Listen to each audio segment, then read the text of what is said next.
So mapapansin nyo yung tubo natin, nasa 17 degree tayo. Madali lang, mabilis lang to.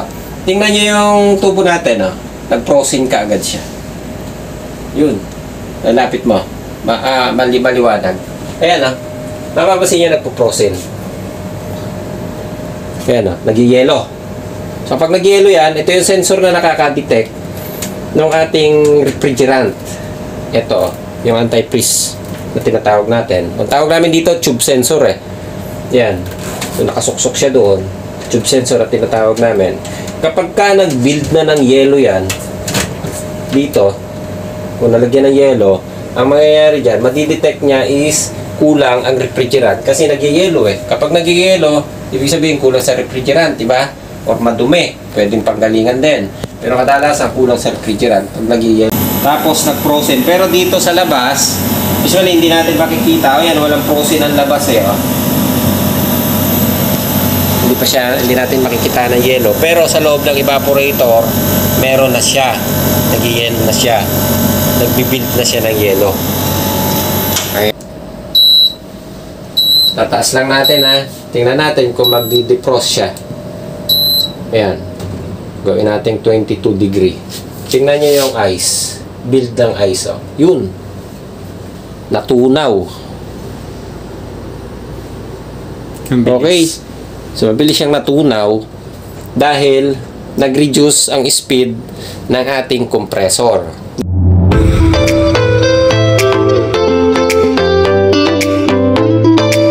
Today, may share akong video sa inyo. May ginagawa kami dito na isang super inverter na couple. Ayan. So, titingnan natin yung problema. Ito may nakanote siya dito. So, intermittent easy error code, compressor, shutdown, immediate turn off circuit breaker for a few hours. Hilaw yung lamig. Pero based sa observation namin, malamig naman siya. So, isinet up namin siya, kinabit ko yung outdoor unit. Okay? So, pag-uusapan natin kung ano ba yung problema ng easy error. Okay? So, pupunta tayo doon sa lamesa ka.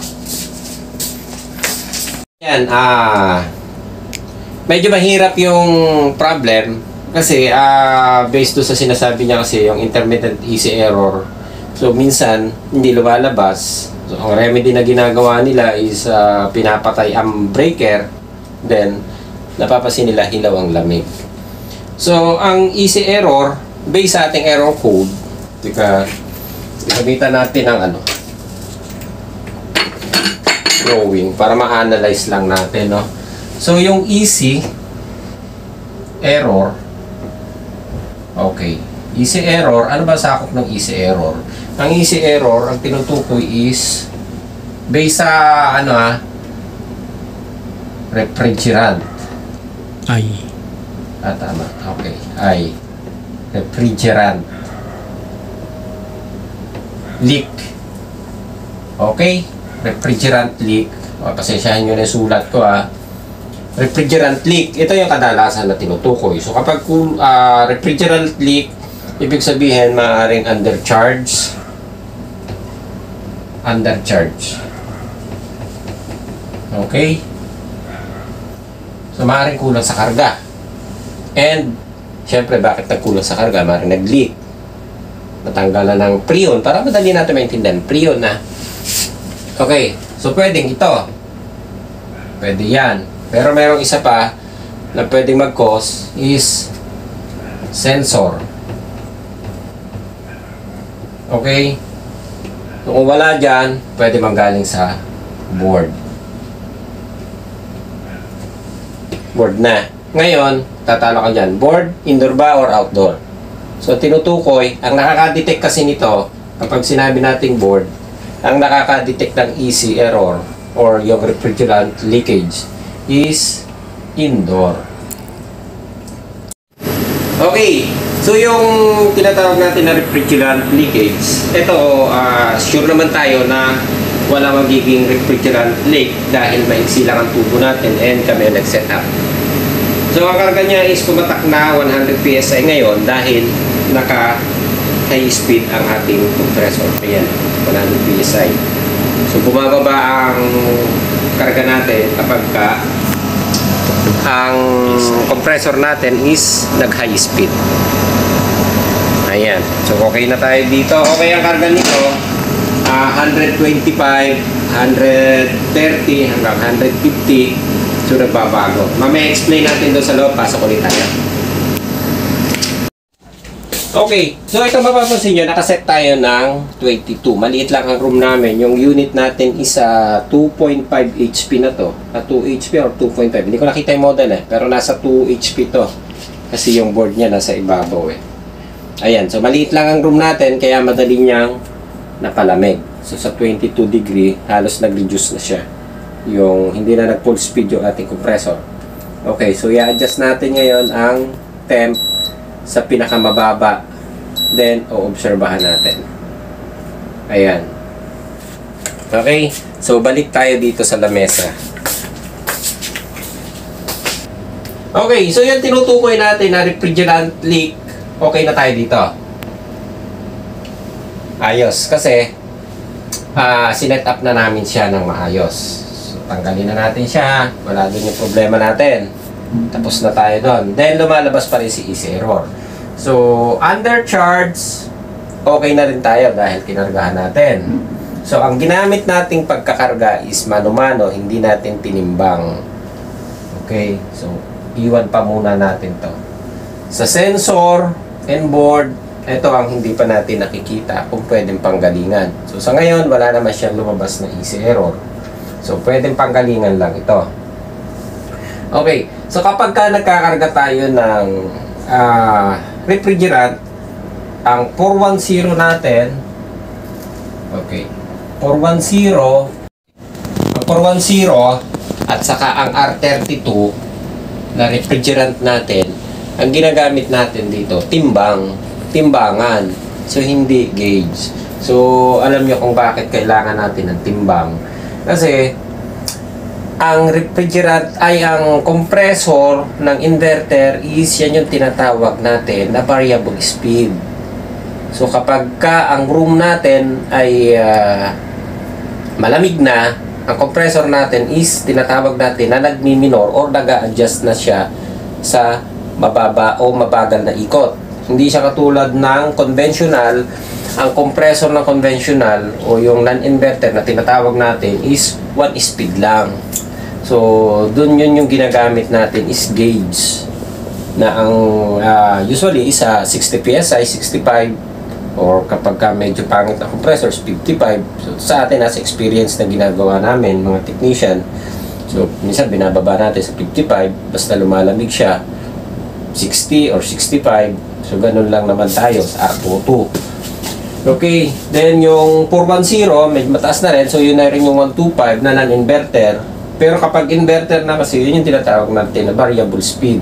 Kapag variable speed, hindi tayo pwedeng magbase sa ampere, hindi tayo pwedeng magbase sa karga natin o do sa gauge. Ang basis natin ng pagkakarga ng 410 at saka R32 sa inverter is titimbangin natin. Kung ilan yung required na timbang, yun ang gagamitin natin. Okay? So, dahil nagkakaroon ng reduce yan, katulad niyang ginawa namin, inilagay ko sa 17 yung ating settings ngayon. Ito, naka 17 yan. Naka 17 doon. So, lalabas tayo ngayon mamaya, titingnan natin yung refrigerant niya, ay yung ating tawag dito, yung pressure. Dahil ginamit namin dito ng pagkakarga is gauge. Hindi namin tinimbang ang refrigerant. So, para lang makita nyo. Okay? So, nakaset up tayo ng 17. Lalabas tayo. Tara. Okay. So, ito pansinin nyo ang compressor namin natin is nag-full speed. Dahil nilagay ko siya sa 17 degree. So, kapag nilagay natin sa 17 degree, yung refrigerant natin, mapapansin nyo ito bumaba. Ayan nasa 90 na lang siya. Ito. Makakalapit ka dito. Tingnan mo. Kita. Okay. Ayan 90 PSI na lang. Bumababa na siya. Ngayon, ang question natin ngayon, ang itatanong ko is, kapag bumaba ang refrigerant natin, anong mangyayari doon sa tubo? or ano mangyayari doon sa lamig natin. So malamig siya, pero magkakaroon siya ng, magbibuild siya ng yelo or icing. Okay? So doon tayo mag-uusap ulit sa loob para medyo tahimik. Ano? Tara. Okay. Ayan. Dito tayo para hindi gaano maingay. No? Ayan. So kapag binaba natin ang ating temperature, like, ito kasi maliit ang room namin, kaya hindi natin gaano maobserbahan. So, ang lamig na ipon, so, nakukuha natin yung lamig na 17 degree. Ngayon, kung malaki ang room natin and nag 17 degree tayo, yung na-monitor natin is 90 PSI ang natira doon sa atin ngayon na naka-full speed. Then, sa 90 PSI, ang tubo natin mapupunta sa frozen. Magiyelo. So ngayon, kapag ka nagyelo na, nagkaroon na ng icing, mas didetect na ng ating sensor. Okay? So ano ikukumandong sensor? Kapag nagyelo siya, eh di, yun yung easy error na ilalabas niya. Nagets niyo ako? Kasi nag-frozen eh. Kapag nag-frozen, ibig sabihin kulang sa refrigerant. Pero ang totoo niyan, hindi naman talaga siya kulang ng refrigerant. Dahil maaaring tama naman ang karga. Ngayon, kapag nag-full speed ang ating compressor, nang matagal na nag-full speed, ang karga natin pababa. Pag bumilis ang ikot ng compressor, ng inverter, bumababa ang karga. So katulad niyan, nilagay natin sa 17 degree, bumaba tayo ng 90. Eh ano pa kung kulang talaga siya sa karga? Ibababa pa siya ng bababa. So ano mangyayari doon sa tubo natin? Magiyelo, magpo-frozen ang evaporator natin. Kapag nag-frozen ang evaporator natin, madidetect ng sensor kapag na-detect na nag-frozen or kulang ang refrigerant. So kapag nag-frozen, ang madidetect niya kulang sa refrigerant. So ano ilalabas na error? Ayun, easy. Okay? So mahirap patinuin. Kaya sabi ko sa inyo, kapag nagkarga tayo ng refrigerant sa inverter, ang gagawin natin, titimbangin natin. Kasi yun yung nakalagay na karga doon. Minsan, paano siya? 160 PSI, 170 kapag ka naka-minor ang andar ng compressor. Pero pag nag-full speed siya, magwa 100 lang siya, 125 or hanggang 80, pero hindi nagpo-frozen ng tubo kasi tama ang karga talaga natin. Yun. So, kapag nag-frozen ng tubo, yun yung maglalabas ng easy. Okay? So, dapat tama ang karga. Pero kung hindi tama ang karga, pwedeng dahilan madumi, pwedeng dahil nagpo-frozen, pwedeng dahilan is sira ang sensor, or else pwedeng sira ang board indoor. Sa indoor kayo focus ha. Okay, hindi sa labas. Kasi sa labas, iba ang error na ilalabas niyan. Hindi tawag dyan. So, maaari din makadetect pala ang outdoor, pero mauuna ang indoor. Mauna mag-command ang indoor natin. Hindi pa siya pupunta doon sa outdoor kaagad. Okay? Ayun. So, okay na yata tayo dito. Monitor na lang natin muna kung anong mangyayari. Nilagay ko siya sa 17. Kaya lang, mabilis niyang napapalamig tong kwarto dahil 2 HP siya. So, maliit lang ang room namin. Ayan. Okay? So, imo-monitor lang ulit natin. Dami lamok, grabe. So, mapapansin nyo yung tubo natin. Nasa 17 degree tayo. Madali lang, mabilis lang to. Tingnan nyo yung tubo natin, oh. Nag-frozen ka agad siya. Yun. Lalapit mo. Maliwanag. Ayan, oh. Mapapansin nyo nagpo-frozen. Ayan, oh. Nag-yelo. So, pag nag-yelo yan, ito yung sensor na nakaka-detect ng ating refrigerant. Ito, yung anti-freeze na tinatawag natin. Ang tawag namin dito, tube sensor eh. Yan. So, nakasuksok siya doon. Tube sensor at tinatawag namin. Kapag ka nag-build na ng yelo yan, dito, kung nalagyan ng yelo, ang mangyayari dyan, madidetect niya is kulang ang refrigerant. Kasi nagyayelo eh. Kapag nagyayelo, ibig sabihin kulang sa refrigerant, diba? Or madumi. Pwedeng panggalingan din. Pero kadalasan kulang sa refrigerant pag nagyayelo ang unit. So, nilagay natin sa 17, nag-adjust siya, nag-full speed, tawag dito, yan o, nagbuo siya ng yelo. So, tingnan natin yung refrigerant sa labas. Lalabas ulit tayo. Tingnan natin kung ilang PSI ha. Tara. Diretso mo na yan, Takay. Ito, tuloy mo na yan. Sara mo na yung pinto.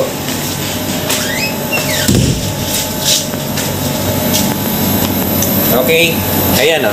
Tignan nyo yung ating karga o. Pumabot ng 80. O. Normal lang charge nito na ikinarga natin dahil nag-base tayo sa gauge. So masasabi natin maayos. Okay. Ayan. Babalik ulit tayo doon sa loob. Ano yun? Okay.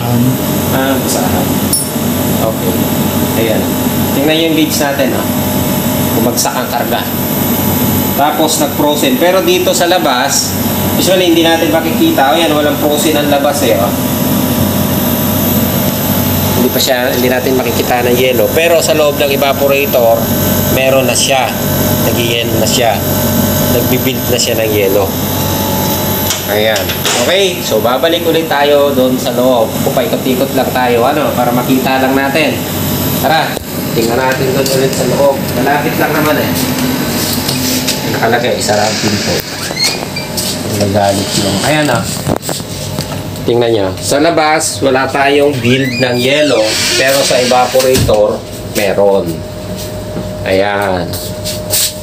Ngayon, pag binomonitor natin kasi sa labas yan, nakala natin, ayan kaya puti yan Kapag nagmo-monitor tayo sa labas, akala natin, talagang tama, kompleto yung karga natin.